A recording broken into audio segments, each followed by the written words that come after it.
வயோதிக நண்பர்களே, அன்பர்களே, உங்க எல்லாருக்கும் வணக்கம். கள்ளக்குறிச்சி அப்படிங்கிற இடத்துல வீட்டுல பாம்பு இருக்குன்னு நமக்கு தகவல் கிடைச்சது. உடனே தயார் நிலையில இருந்த எங்க குழுவினர் பாம்பு இருக்கிற சொல்லப்பட்ட அந்த இடத்துக்கு போய் பார்த்தா வீட்டின் உரிமையாளர் ஜன்னல்ல இருந்து பாம்பு கீழே விழுந்ததுன்னு சொன்னாங்க. உடனே எங்க குழுவினர் ஜன்னல் இருக்கிற இடத்தை தேடி பார்த்தோம். பின் அதுக்கு பக்கத்துல 2 வாஷிங் மெஷின் இருந்தது. ஒரு சிறிய சந்தேகத்தோட அந்த 2 வாஷிங் மெஷின் பக்கத்திலையும் அடியிலையும் தேடி பார்த்தோம். நாங்க எதிர்பார்த்தது போலவே ஒரு சிறிய பாம்பு வாஷிங் மெஷினுக்கு அடியில் இருந்தது.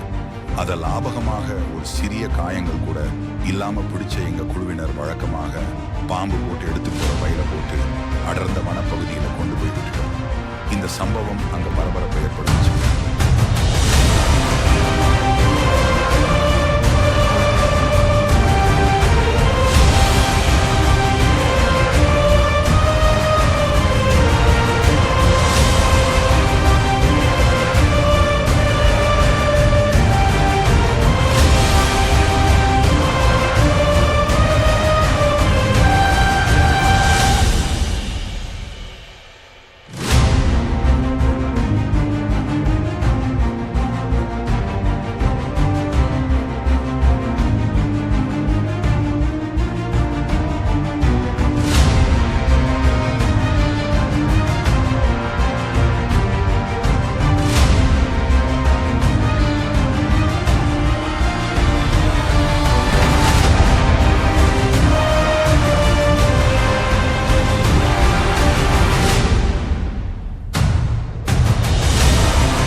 வீடியோஸ் தொடர்ந்து பார்க்க நம்ம சேனலை மறக்காம சப்ஸ்கிரைப் பண்ணுங்க.